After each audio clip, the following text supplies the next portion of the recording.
record on the good and going live. Give me a second here. I'm just gonna check quickly too. Okay. With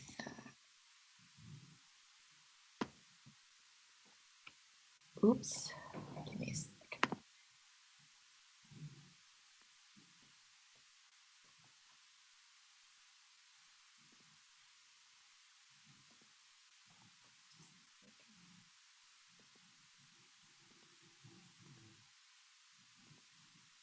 Okay, we're going live.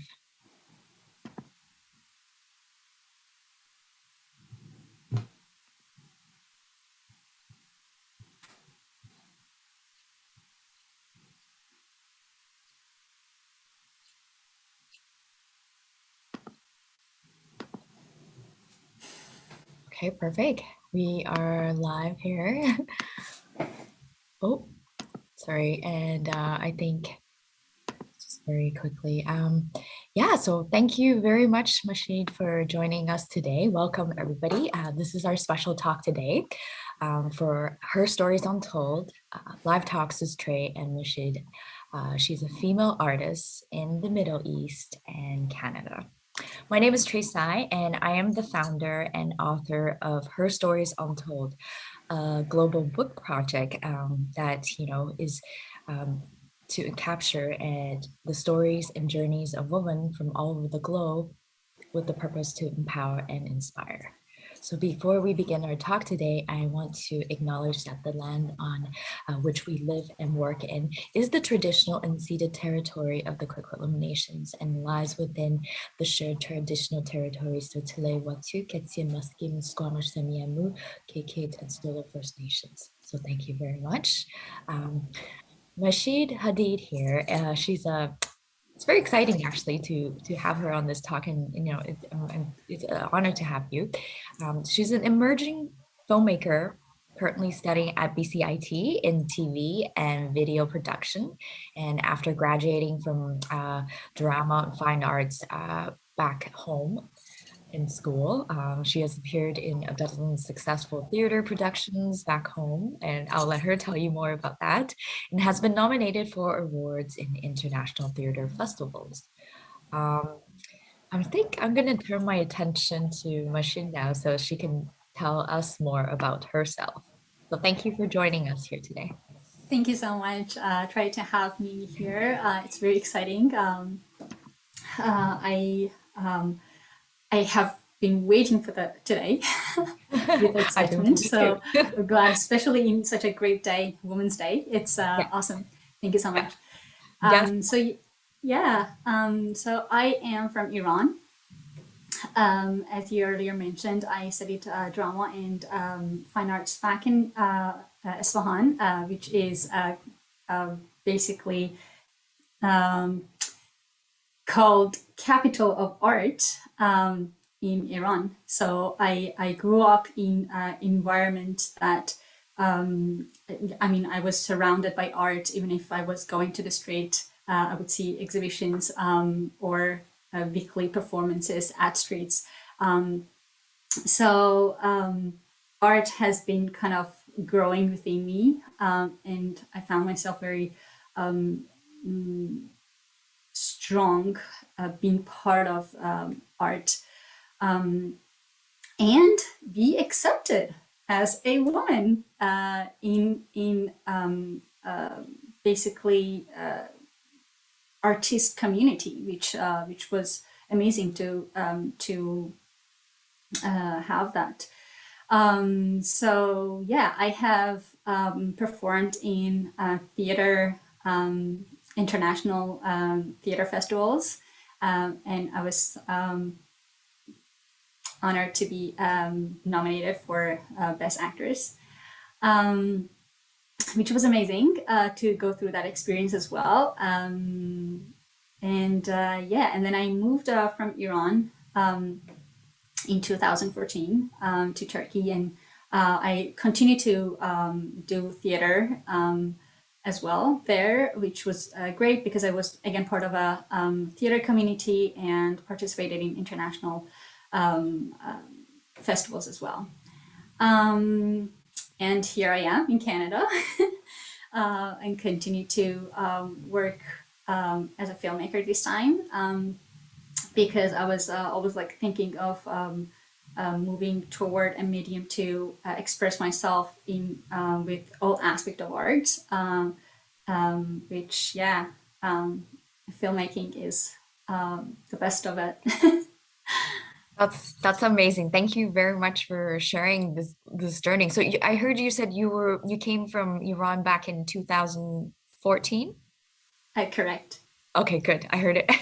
I heard it right. So that's almost that's some almost a decade, close to Yes, it, almost a close decade, it. you're Yeah. short from it, right? So and and and you were sharing some of your journey and your arts focus studies back home in Iran, right? Is that I'm kind of curious, is it an area of interest that's encouraged as a woman for studies and pursue as a career over there? Uh, Like yeah. what made you hone in on that focus to Yeah. be, yeah. So it's an interesting fact that female artists been always part of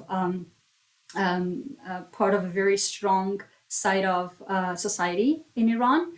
So, for thousands of years, you see like women artists being part of even economy, like Persian carpets, like ceramics, like handmade clothing, and became also very fast became part of a performing art. So it's something that's been for a while there. So it's always empowering you knowing that there were so many women that struggled and fought to get to this point that they're not only accepted, but also they are basically like society demands them, and society basically wants them to be there. Now, they're dealing with people in society and dealing with government, which is different two things. And there's always like contrasts and opposites there, which puts still women to be struggling a lot. But it doesn't change the fact that they are accepted as a very strong part of art projects and economy of art as well. So yeah. Thank you very much for sharing that. And that's a very, very important insight, a glimpse into, as a woman back home in Iran. And I kind of want to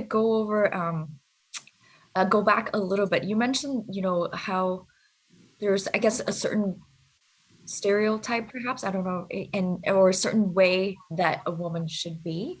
So, what is generally encouraged there, if you don't mind, maybe just elaborating a little bit about that? Like, what is generally accepted for a woman or encouraged? Yeah. Um, that's a great question. I think what encourages women is that you you are existing there. Your presence matters, and if your presence does not come as strong, you'll be fading away. So you always want to keep your strength high. You are encouraged with your community, female community, if that makes sense, to do not hide behind anything. Just show up and fight. Because you have to always fight for what you want, right? You cannot have it easily. So your strength, your mentality, your knowledge, your training really matters. So you want to make sure that you have the combination of all these to build you as a strong person that can stand against anything, any wave that comes does not scare you. So the gentleness of a woman is sure encouraged, but at the same time, the strength of a woman is encouraged as well. Now, there are a critical part too. There are things that really hurts, as a woman living there. which I hope soon it really resolves. But sometimes your physicality, your appearance comes first, and it's questioned by the rules and laws that limits your creativity, limits your woman being. You know. Um, so yeah. So okay, no, that's very important what you just shared, and I think you're talking about it suppresses you of where Mm. the potential of being a woman, right? So Mhm. being a woman there, being a woman here in Canada, by the way, we're in Canada, British Columbia right here, is different from being a woman over back home in Iran, or perhaps back in Asia, or different parts of the world, wherever they are. The woman's role and their journeys are very different because of all these different societal structures that frames it. So I think as a woman, I think even when we're little kids, when we're growing up, I think we're often told to be a certain way. Like you had to um, be a certain, um, you have to play out your gender roles, right? Kind of thing. So it starts very young. Like, in the West, they talk about having the gender color of pink and blue kind of thing. Girls are always associated with the colors pink, and then, boys are always associated with the colors blue. I just want to check in here quickly because I think I have you frozen on screen right now. Are you still here, Machine?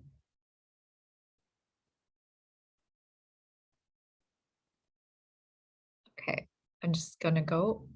Oh, there we go. I don't know what Yeah. happened. We able to, this is a common technical fail and a good interjection to remind everybody and thank everybody that our audience here that have joined us today. A very good reminder, why are we here? We're celebrating International Women's Day. So a lot of times we hear these celebrations of, special days throughout the year, different holidays and events, but what is it really? So International Women's Day, it's celebrated annually on March 8th. It is a perfect day to, discuss our topics today. It's a day that commemorates the social, political, and economic achievements of women. So women in different parts of the world use this day to come together to celebrate one another and rally for equal treatment and representation and share stories together. Because just because we're from different places around the globe, with different skin color, different culture, we're all the same. We're all human beings, and that's really quite amazing. So coming back to Mahshid here, I think I still have you frozen. I'm gonna go off the video momentarily and mute and just to see what's happening.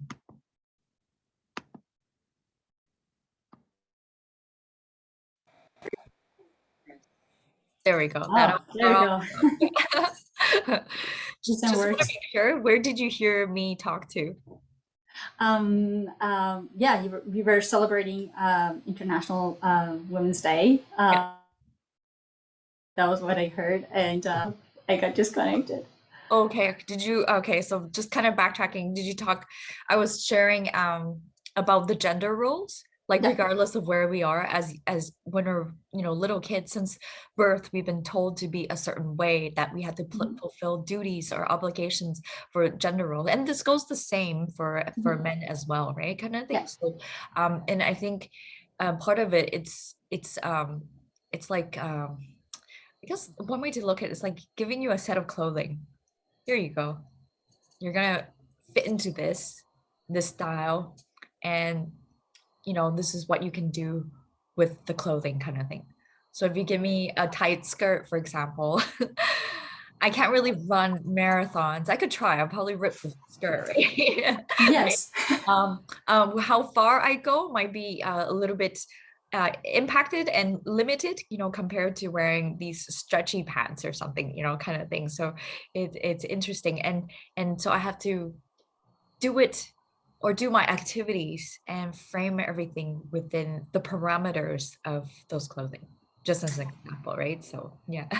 Yeah, totally agree. Totally agree. I think like what is stand out here, is how your intelligence, regardless of who as a person you are, your intelligence moves. So as a woman, your intelligence or your mentality puts you in where you want to be, right? So you want to always stand so high in your intelligence because then you're not going with your skirts to marathon, right?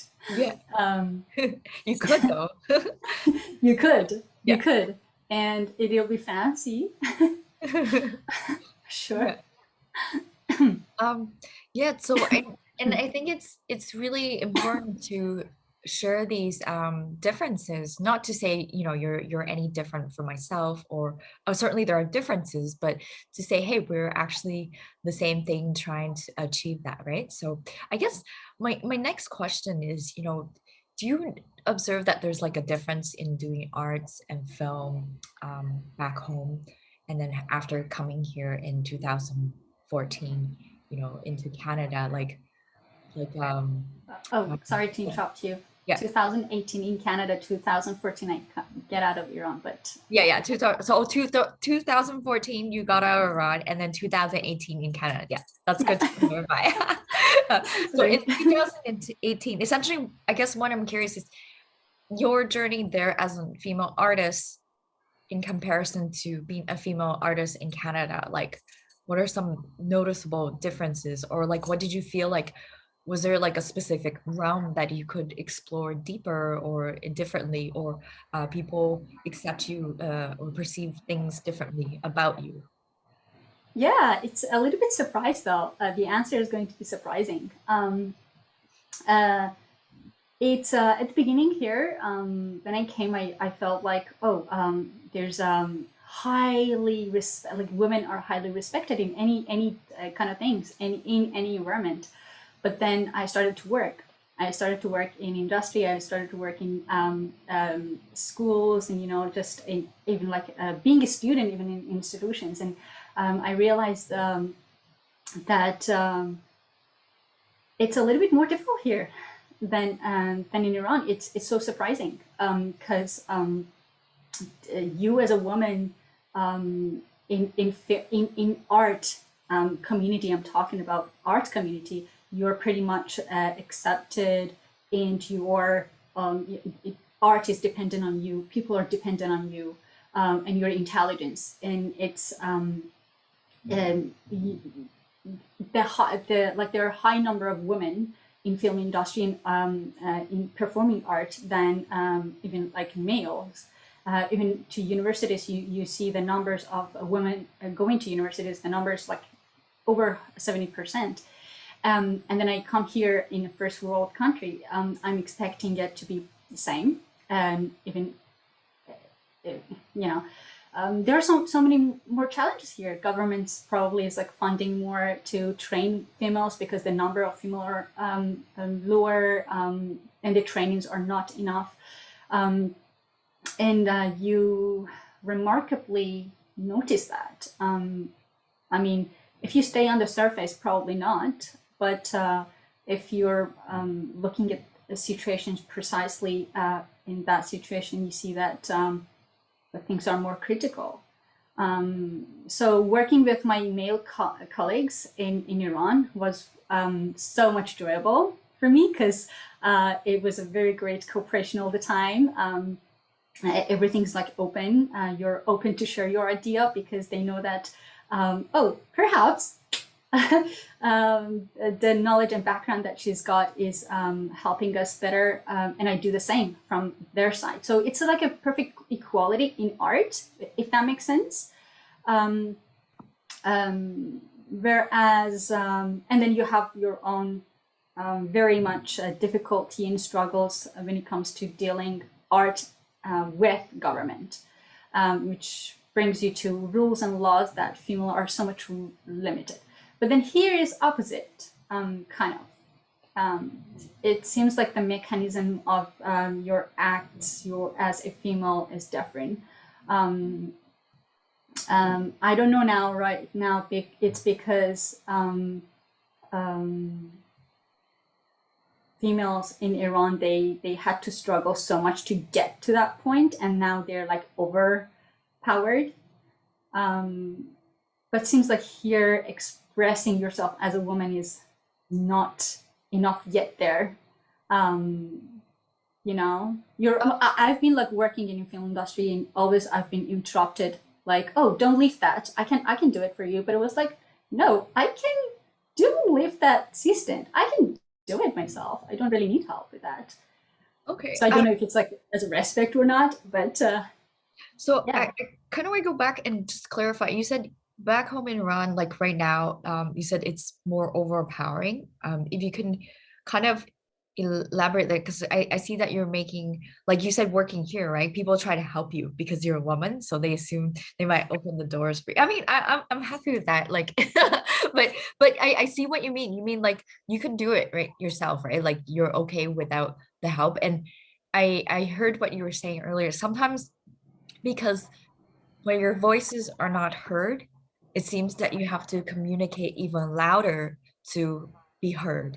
You know, whatever Mm-hmm. it is, whether it's about, being a woman, right? And different topics, sensitive topics, whatnot kind of thing. And then once you have that platform being heard, because we trained ourselves to speak more loudly so that we can be heard, right? Sometimes it becomes we get in a zone. I'm not saying you like where we speak loudly constantly right now because because that's how you can be heard. Yeah. Otherwise, it's not enough. It gets overwashed. It doesn't matter. It gets Mm-hmm. bypassed, or, overlooked, right? Kind of thing. So, that's kind of interesting. I see that you mentioned that there's like more flexibility in terms of working in regards to the arts, right? So what I'm curious about is that the topics, for example, the stories that you tell or the topics that one chooses, right? Um, would they be quite different? Like, would one be more cautious or reluctant to talk about or be shy to talk about it because they're in a certain location versus where like here perhaps, and this is not to say better or worse, it's just it's in different contexts and environment, then you can talk about things or choose a topic that you might Mm-hmm. not thought of where you were previously. Yeah. Very, very. There are so many topics that you're not able to talk there. Should be very precise with it. Virginity, or getting married when you're like 14 or 13. Still, that exists somehow there, and talking about it is not as easy. Or abortion, or there are millions of these topics that you are not able to express yourself there, because it's, yeah, you're so much limited politically. But here, the good thing about it is that you can now be voice of people that they don't have voice there, and that's why filmmaking, you know, to to the voice. I'm very pleased to be able today to sit somewhere that I don't have fear of talking about things that are, um, kind of censored there. Um, yeah.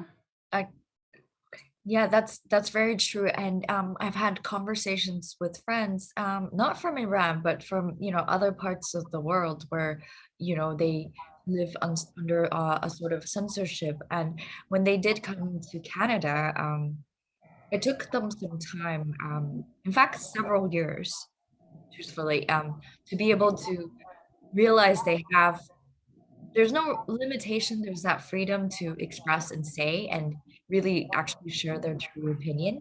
And then not Mm-hmm. having to, as the Canadians would say, to have to err constantly between the gaps, right? Because you're like, should I say this or not, right? Kind of thing. So it did take them several years to get to that stage. And that's where they kind of arrived at a new stage of thinking is, I didn't realize how much I couldn't do.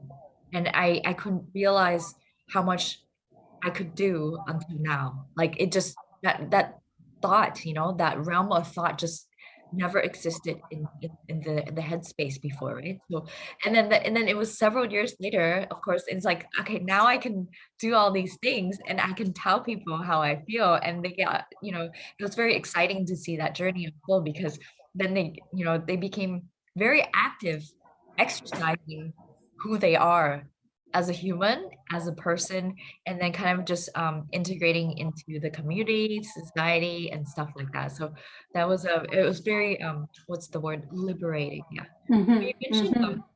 film, which is very exciting. A part of I'm also an actress here, and writing something in development at the moment. So I'm very excited, and I really love film that is focused on social themes. Able to talk about things that are very important and have some sort of impact. So, are you currently working on something at the moment?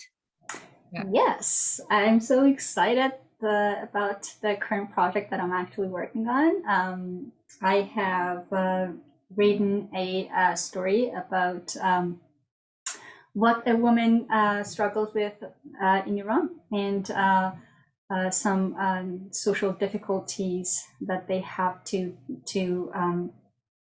um, to be themselves, and some facts that has been always ignored.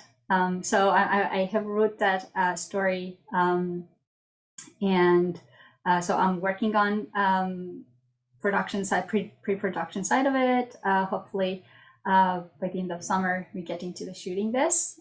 It's going to be challenging because we are not in Iran, and it's always so difficult to shoot something that is the geography is not part of it. But yeah, I'm so happy that getting some support from community, Iranian community here, and Canadian community, which is exciting and amazing. I think that's amazing. So there you go. You're gonna be telling about your stories. And I think and I think the thing is, I think Audrey Hepburn once said, she said, anything is possible because the word impossible in itself says that Yeah. I am possible, right? I'm possible. So I think the fact that you're not situated and having to film back home, I don't think that takes away Mhm. from the content of the film, the story itself. In fact, that's why film exists, right? And then nothing is ever exactly the same as the original, but it's Yeah, certainly a representation of those realities, right? So, and the purpose totally. that is to communicate the important messages behind it and the story so that people are aware and know what is going on and they get to glimpse that, right? So I kind of want to take a deeper dive into, I think you mentioned in our talks before that you find that you accept the fact that woman is the architect of the town, and and and without their intelligence of any type, the foundation will be loose. So Yeah. I'll start from there, and maybe you can share with us deeper in that, because I thought that was very profound. Yeah, thank you. Yeah, I think fundamentally, um, when we are saying that we accept the woman strength and intelligence, you're actually saying that we strongly believe in their presence, right, and their impact. So, because like if you as a woman um, are not considered as that foundation, um, then this going to be very much imbalance. So what I believe is, as we calling like nature, Mother Nature, there's a reason behind it. So I think also like when it comes to the town, we have to think like that women are the architect. We build things.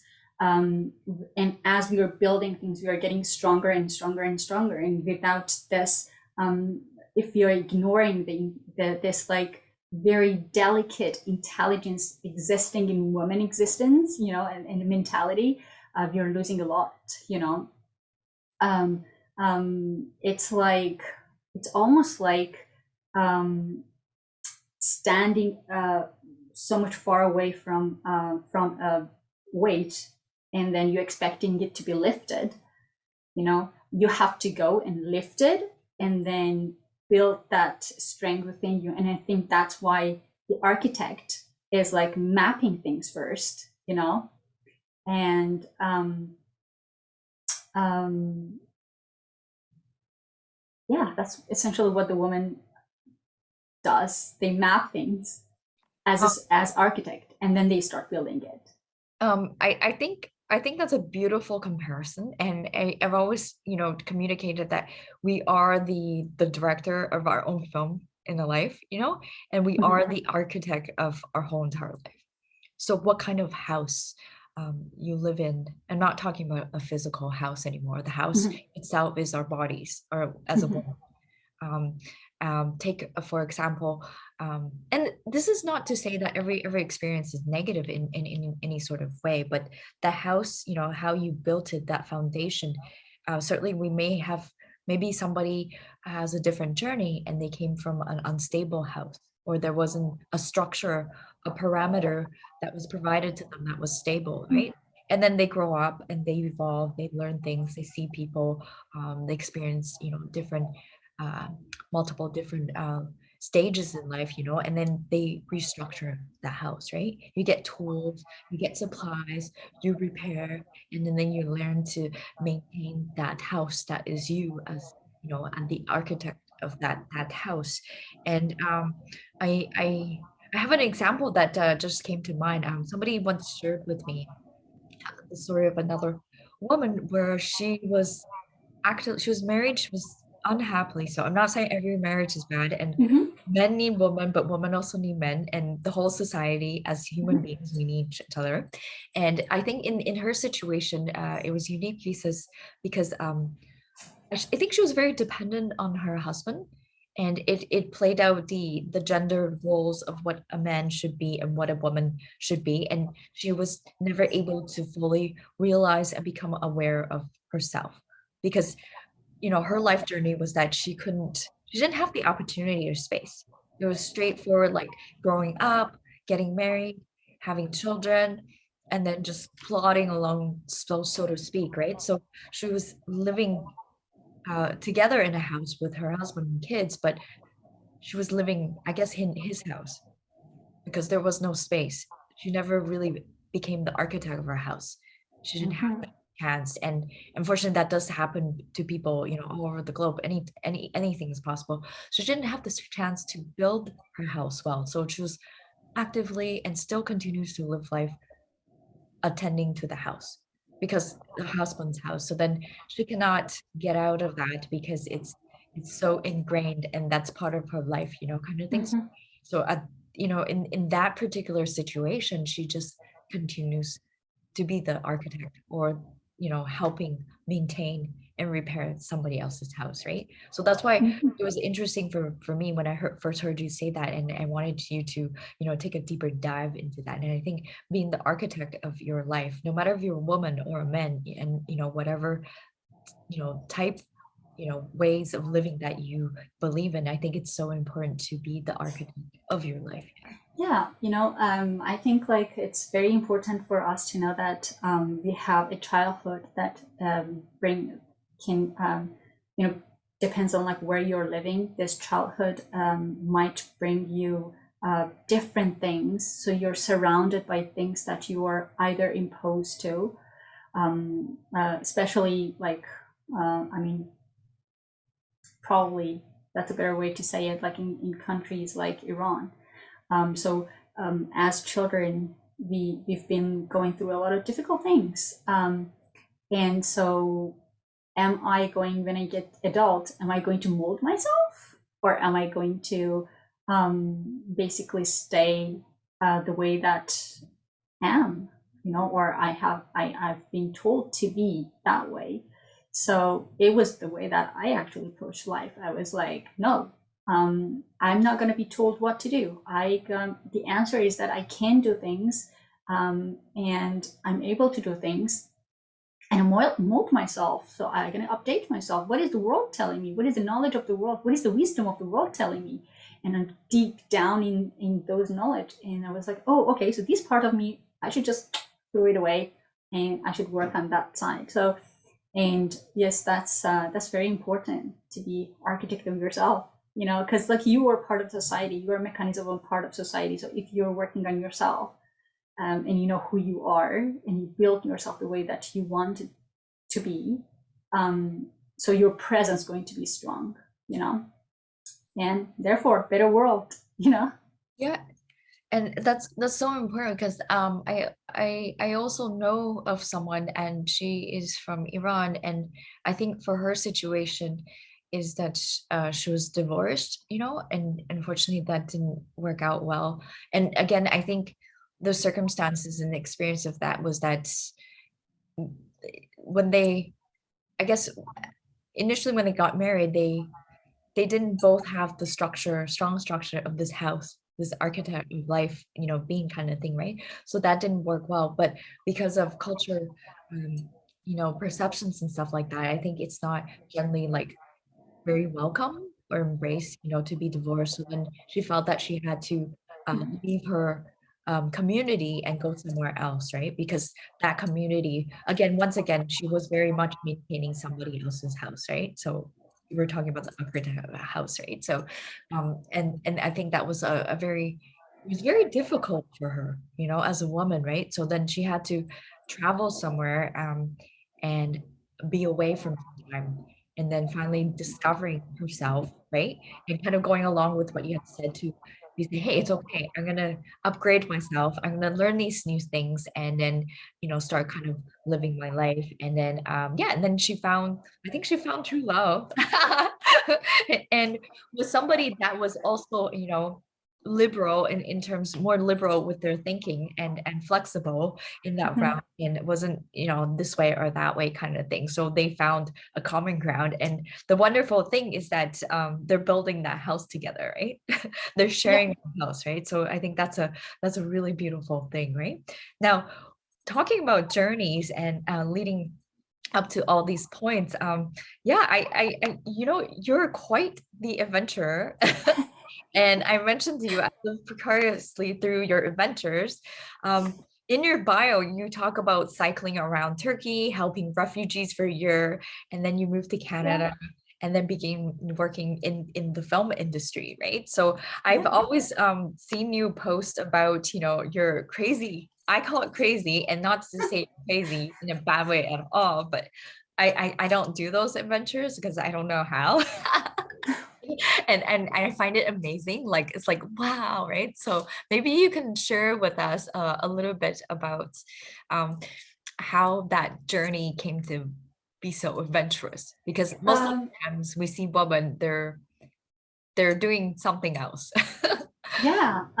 Interesting maybe to know that I actually started with the statement in front of myself that I have a fear to do something solo, to be doing something or putting myself in a situation that I'm 100% dependent on my own, uh, own capability. So I was so much scared of doing that, and I know that in Iran I tried so much to do stuff like that, but never in that high level of like, oh, go just leave, go leave and do minimal, be minimal with your stuff and see how we can do. So I left my job. I was at the time working at school, and it was like, no, okay, I have decent amount of money. I go.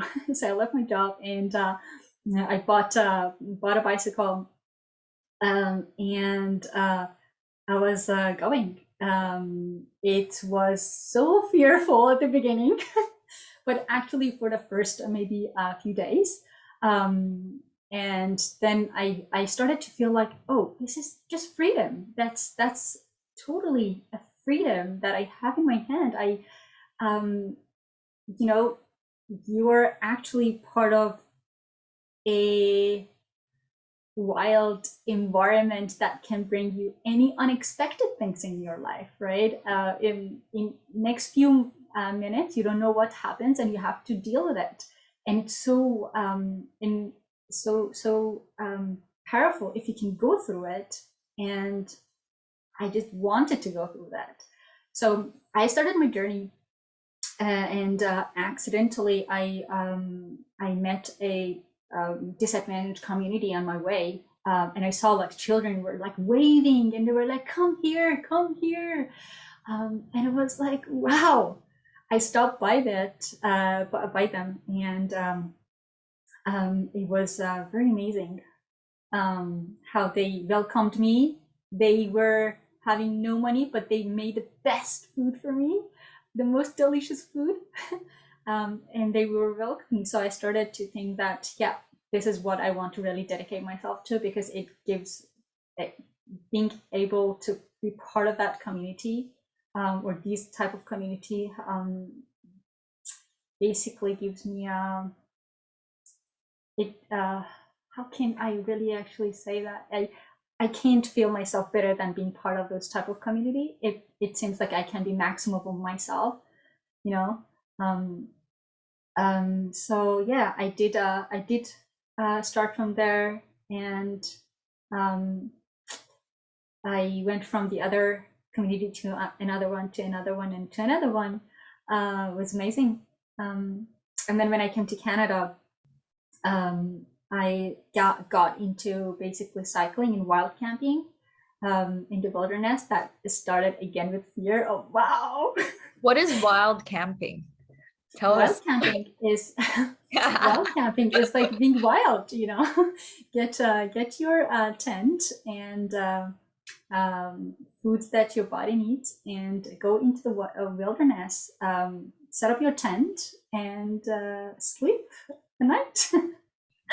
But wild camping essentially is like when you're having the minimal things carrying with you, and you have your own minimalist shelter, and simply you live in the nature, or you camp in the nature.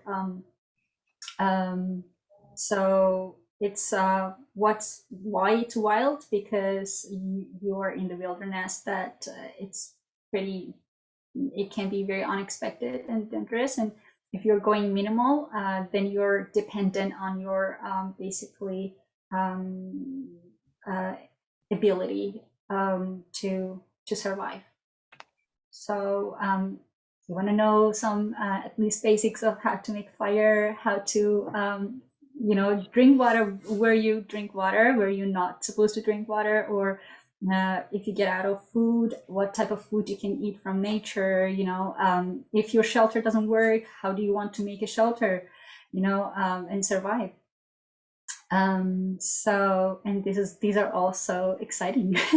Apart from an artist, I think that's a very exciting thing. Yeah.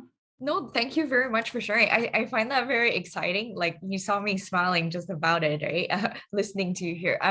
I think it's kind of rediscovering all the things that we can do without any additional crazy tools. You don't really need a phone to start a fire, that type of thing, and just really connecting with yourself, and Yeah.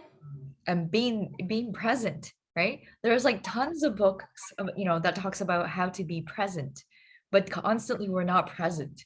We have to read tons of books to tell ourselves, to brainwash ourselves to become present. But present isn't doing that, because you're not present anymore, because you're learning about how to be what you're not being already, right? So, and you talk about the sense of freedom from buying that first bicycle back home, right? And I can kind of relate to that, to my first experience of riding a bicycle.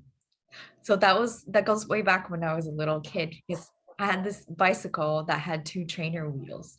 And the first time that those trainer wheels came off, boy, I cannot express how much happiness and liberation, that the sense of freedom that overwashed me. I was like, wow, that's so exciting.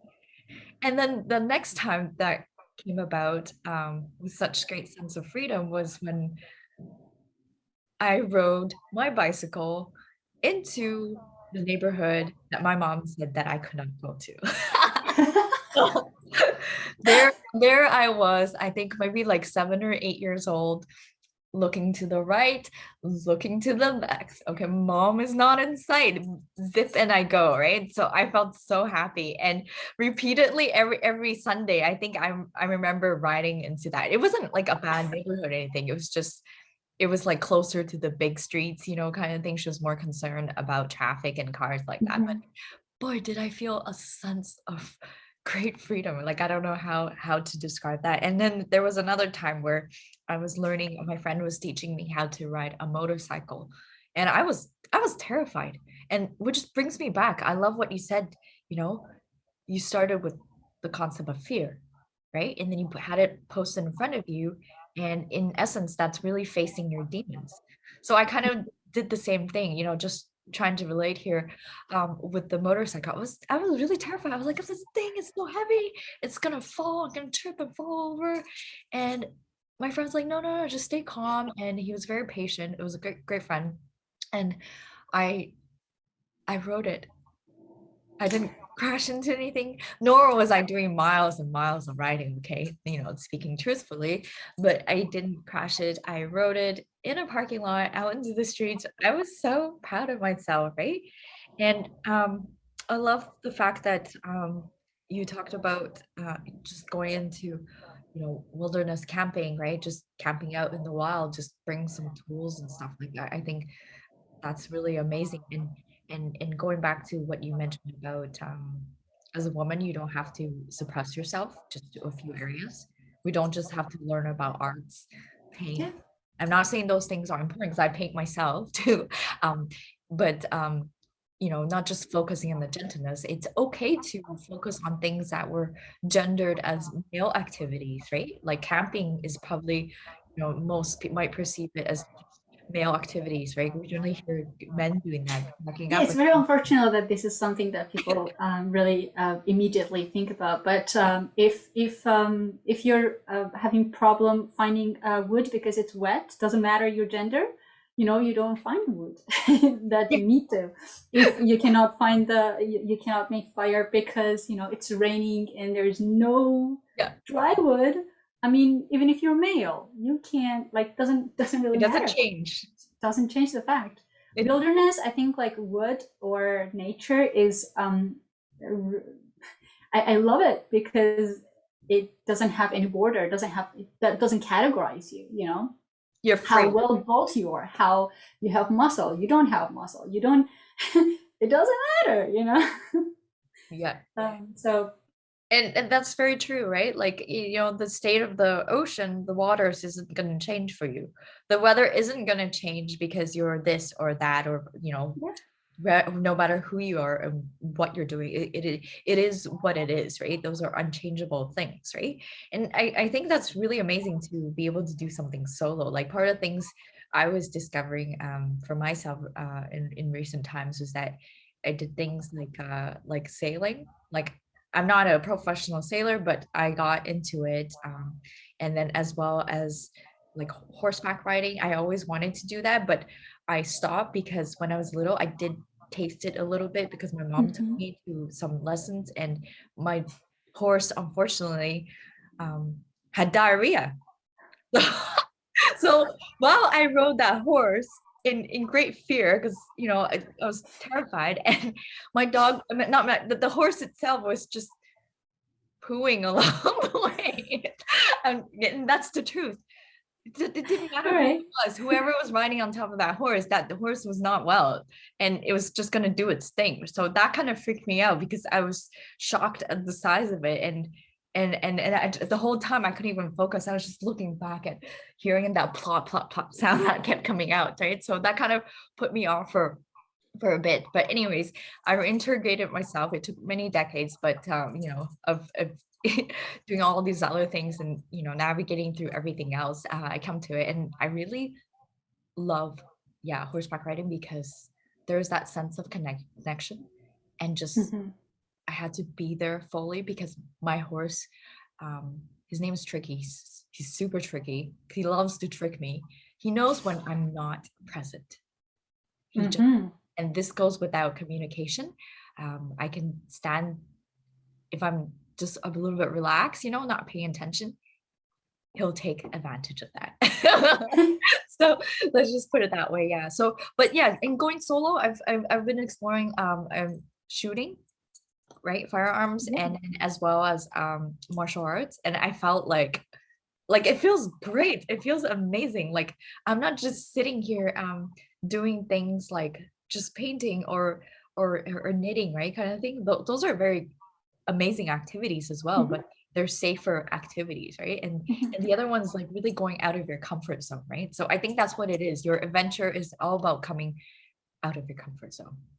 Yeah. And then when you're out of your comfort zone, it's not only your hands working, it's not only just one, two part of your body working. Like every single part of your body is trying to be involved. And so that that cooperation, like physical cooperation, that you are aware of it, you know that all right, like my I don't know, like not talking of winter camping, all right, so my hands are starting to get freezing right now, or my toes are freezing, so my brains tell me what to do now, and then my toes are like cooperating with the action of like keeping the feet warm or whatever. So it's like being out of comfort zone means your capabilities going to maximum of it. So then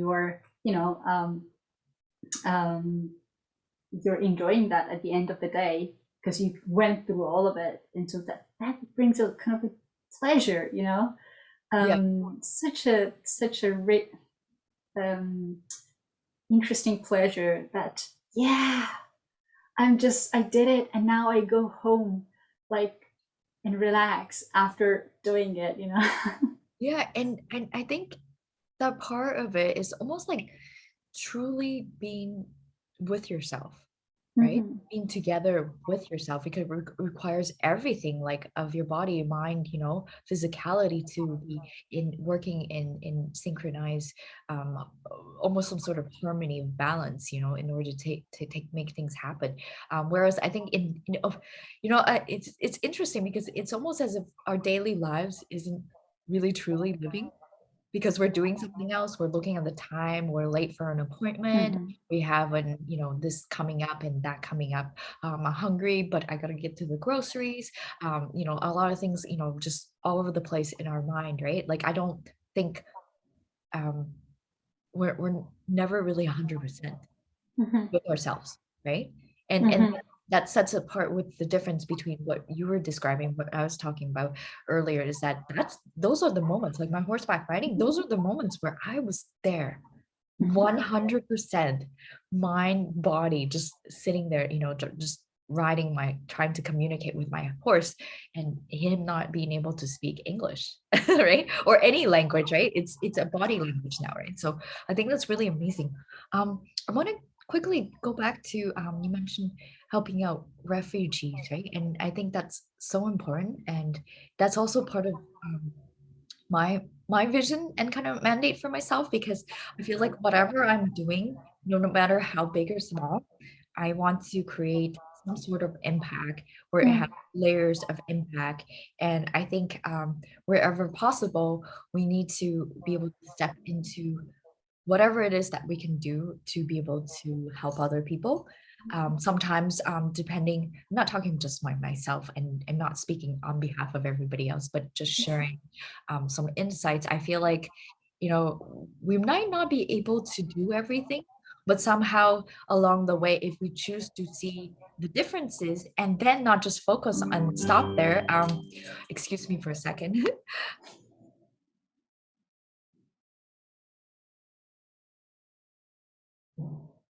My apologies. That was Google listening in on me. No. She wanted to get in on the conversation because it's International Women's Day and she wanted to tell me something. But yeah, I think I went on a sidetrack it a little bit. What was I saying? Yeah, you were talking about oh my god, now I just jumped out of my brain too. Yeah. Oh, like refugees, and no matter like how big you can help, Yes, but you were yes. mentioning that, yeah. Yeah, and then I think the significance is sometimes we think like, oh, I can't really do much because it's so small. It's so insignificant. So we end up not doing anything at all. But what I'm trying to say is that it does make a difference, right? I think every It little bit helps. does. Yeah. It definitely does. Try. I can tell you by experience that one, even like sitting by one of the kids and just play with them for 5 minutes, um, it gives them like such a big. It's such a big deal for them, and it it distracts them from all the difficulties that they have. Like even that, like even like giving them uh, just a quick smile is like a big deal. So like any small help that you can do, it counts. From that their side at least, it counts. They value that. Now from our perspective, it's like such a small thing. Oh, it's not even a help. I wish I could do better. I wish I could do more. But um, it's from their perspective, they don't see things like that. They see that, oh, they have been seen, they've been considered. Oh, that person sees me. They understand me. They feel me. So um, yeah, I think that's very important because if every one of us, like every individual, just gives a little piece, just Yes. a little piece, things are going to be much more better, like much better. So yeah. Yeah, and this reminds me, I remember there was two incidents, different situations, but one time, this is years back, I was as a tutor for children from broken homes and was working with First Nations Indigenous children, and a lot of them were from broken homes, and unfortunately, so the children um, they didn't do their homework. So as part of as that program this is part of Friends of Simon at Simon Fraser University. It's a great program, and I worked with children. I remember there was a little boy. He was the cutest thing, and he didn't talk at all. He just played with one toy car, and he would just play. And I was, scratching my head. I don't know how to talk to this kid, and why is he not talking to me, right?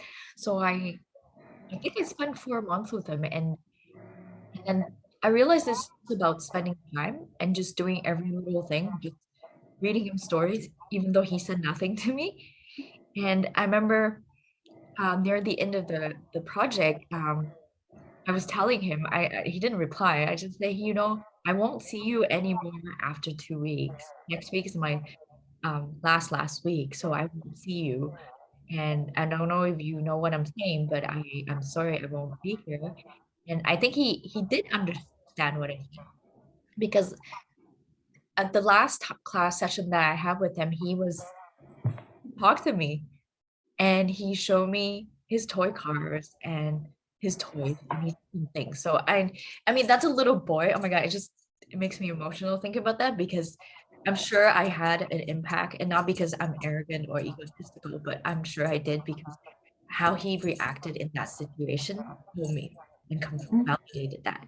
And it's not me seeking validation, but I'm sure that it pushed him one step out of, where he needs to be, where he couldn't talk, wherever he was living or existing. And that's some years back.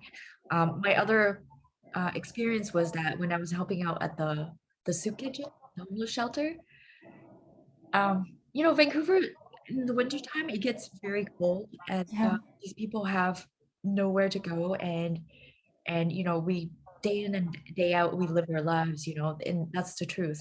And day in and day out they live their lives. I don't know where they go to, but when those shelters get set up, there's a kitchen and they can get warm food and they get to have shelter for that one night, right? So, and I remember I was volunteering and I was helping give out the food because they come with the plate and you give them food. And there was a old Chinese lady, I guess she was homeless, and she brought boxes so that she could take some food home to, carry to. And that I just wanted to cry. And yeah, it was just so emotional. And And then there was like other people, and I remember we had bread that was donated by Terra Breads, and they were telling us, you know, we have to be careful because we don't want to get the bread dirty, right? Because Mm. we gotta serve it to everybody just to make sure, and rightfully so, for hygiene purposes. And then they said, but let them choose their bread because that is their dignity. Like they want to have, just because they don't have a permanent home to go to at night, that doesn't mean they don't get the choice to choose the type of bread, right? So, yeah, sorry, that's a short glimpse of that particular experience. No, that's It was very, yeah. Thank you so much for sharing that. Thank you. That's yeah, amazing. I we have to help people where we can to yeah. sort the layers of impact, right? Yeah, sorry, you were saying? Yeah, I just wanted to quickly then tell a very quick story because Yeah, just to absolutely. tell how important it is, that small help. One time I was uh, I was hitchhiking, and then I could not find any car, so I had to go to the bus station and get bus to get to the other city. And it was around 11:30. I remember at night, and it was in east of Turkey. And they were still some kids working in town, and I was so tired. I was just napping on the grass, and I had my phone beside me, and I just could. I heard. I just felt someone is like doing like tapping on my shoulder. I just opened my eye like that, and um, that was a little kid, 8 years old kid. He said, "You leave your phone like that, in any second someone can steal it. Put it in your pocket and sleep." So that was the beginning of like our conversation, and I looked at my time. Oh my god, that's too late. What are you doing here? It's like, I'm working. I'm working. What do you want to do with the money? Just buy a backpack. Maybe one day I can go to school. So that was so strong for me. I had my camera with me. I said, you know what? Let's spend some time together. I teach you camera. Teach you take some photos and stuff, just to make his time be more, I don't know, valuable than just working. Um, so yeah, he learned a lot about. He took a lot of photos. I still have those photos there. Some of them, they're amazing, very amazing. And then when I wanted to leave, it was around 12 midnight. Um, he um, he was just like, "Can I? Where are you going?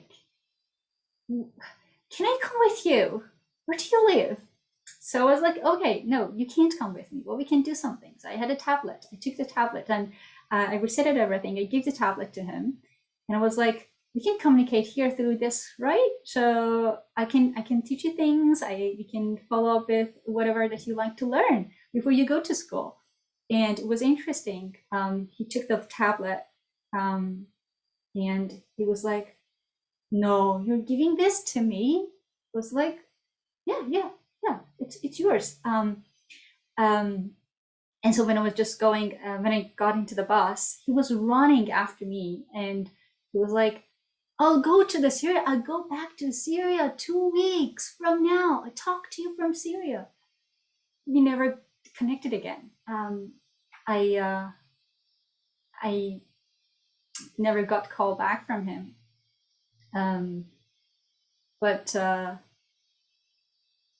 feeling that he had was like something like something like, oh yes, I can work, I can work with this camp. What is this? Like the question that he was asking, intelligent question, very smart question for 8 years old that never seen a camera, never seen a tablet, sitting together with me and asking these questions. I was like, you are so smart, you know. So we never got connected, but I think it really matters. Doesn't matter what you do. That little help, emphasizing on it, that little help can change someone's life, can change someone's perspective, and it's very important. Yeah, and I thank you very much for sharing. I'm feeling like so much emotions as a human here, and you know that like glimpse that you shared with the camera, it brought me um thinking about this documentary that I watched. It was called "Born into Brothels: Calcutta's Red Light Kids." I don't know if you watched it before.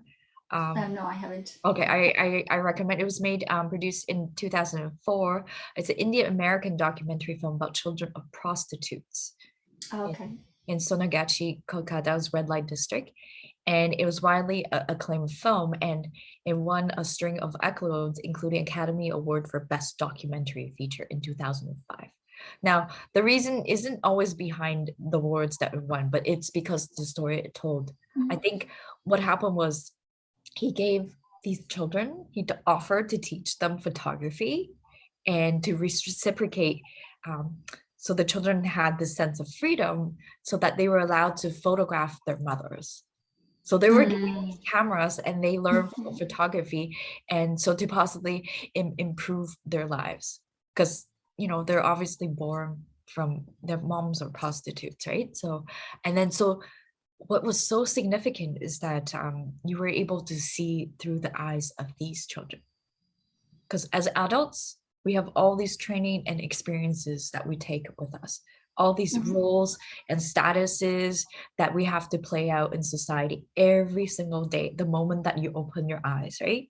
But for children, it's a different experience. That naivety, you know, the naive ways of being and seeing, it was so beautifully captured in these family that were in not so ideal conditions. So I think that's a very powerful journey to show. But yeah, I suggest you check into that. And Definitely. yeah, and Definitely will. which segue into me, I want to ask you what is the title? Can you tell us the title again of your film, if you have it, or if you're ready to share or not, and when and how and stuff, and will we be able to see it, or what is the kind of the plan if you do want, if you would like to share a little bit? Yes. Um, this script that I wrote it basically means Del Neveshte. So that's a Can you Persian repeat? title for it. Del Neveshte. Dao Nevishte. Yeah, Okay. which means written written from heart. And this is a word that we refer to messages that passing through from people at streets, you know. Um, so, because there are interesting thing that happens in Iran. People might, write what's happening in their heart on the door of someone, like, or as like we do like graffiti here. They might even write on the door, or on the brick. Great. So brick, yeah. So it it's about a female taxi driver Yeah. in Iran who had a very traumatic past, but were thrown that and now has a passenger um, that currently is in the same situation, and it keeps bring her to her own life. But the way that we see these two characters is very um, interesting because they show the power through a struggle, Okay. and We don't so want to give that's away the that's story too much. yeah, no, No, no. that's just about it. Yeah. No, you'll be definitely surprised when you watch it, Okay. but there's so many surprises there. But we'll be shooting this in at the end of the summer. Yeah. You're still hoping to get more cooperation, sponsors, and help. So yeah, yeah. Okay. No, that's amazing. So thank you for sharing that. And I think it's going to be a very powerful and beautiful story. Just Mhm. unfolding the power of those struggles between the dynamics of the characters and situations, Mhm. circumstances. So Yes. I am looking forward to watching this. So, and then hopefully if there are sponsors and, in people interested in this type of project, that would be very much supported. I also want to Mhm. share, before closing ending here today, is Mahshid is also a part of, she's also gonna be in my book, her journeys, sorry, her stories untold. Her journeys are gonna be in her stories untold, and that's very exciting. So stay tuned for her stories untold, a global book project with the focus and purpose of sharing the journeys of women from all walks of life around the globe with to empower and inspire. So thank you, Mahshid, very much. Thank you. It was an honor to have you on this special March 8th, 2022, where the whole world is kind of crazy and very Yeah. unstable. So I'm grateful to have your presence here and to share this day with everybody as well. So happy International Women's Day to everybody, and stay tuned for Mahshid's film and stay tuned for her stories untold. Thank you Thank you very so much. much for having me too. Take God. care. Bye for now, Thanks. okay? Bye. Thank you so much. Bye-bye.